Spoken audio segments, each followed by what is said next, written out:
सुप्रभात मंडळी, सुप्रभात. आता आजचा आहे दिवस दुसरा.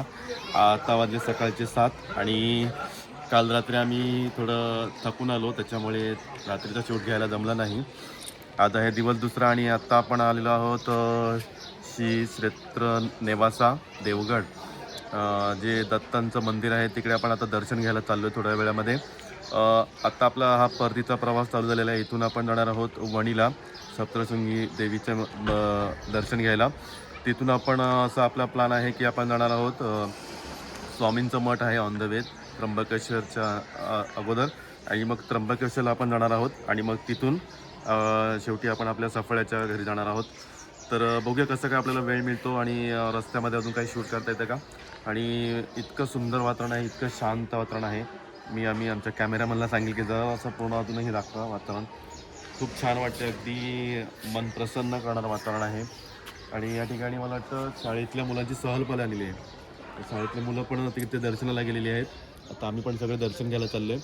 तुम्ही पण हा व्हिडिओ पूर्ण बघा आणि या व्हिडिओच्या माध्यमातून तुम्हीसुद्धा घरबसल्या दर्शन घ्या. तर मग चला.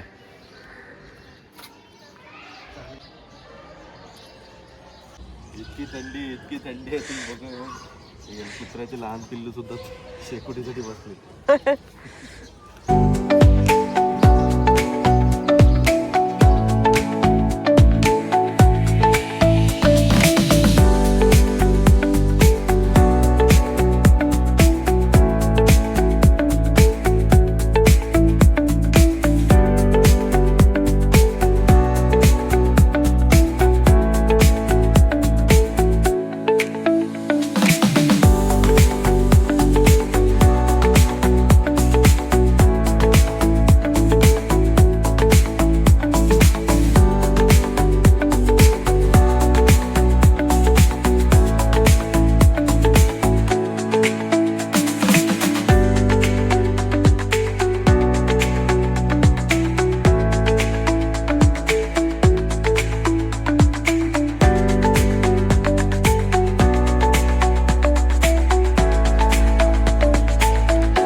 आपल्या आयुष्याच्या पात्रात उतरू नये.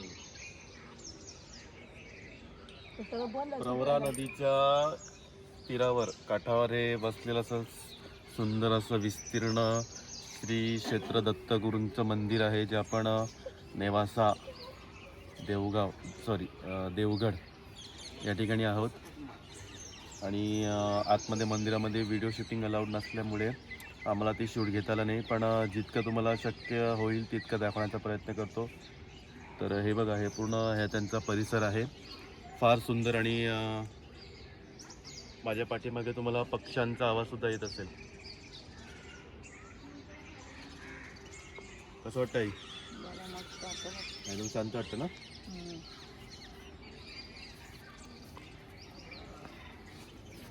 प्रवाह नदी, प्रवरा नदी. तुमची जाण्याचा मार्गच नाही, कोण जायचं का? इकडे काय नाही वाटत, मंदिर आहे ना काहीतरी. भाऊ समाधीत गेले. पोपट पॅरट बघ किती आहेत. कुठे पॅरट? ते बघा वरती आहेत, ते बघा. ॲक्युप्रेशर दिसलं का? ते बघा वरती, बघा ना, निंबड्याच्या झाडावर बघा पोपट. हा थांबा याला बघ किती जवळ नाही बघता येईल तुम्हाला. हा, तो दिसला का? मान खाली घेतलं पण त्याने.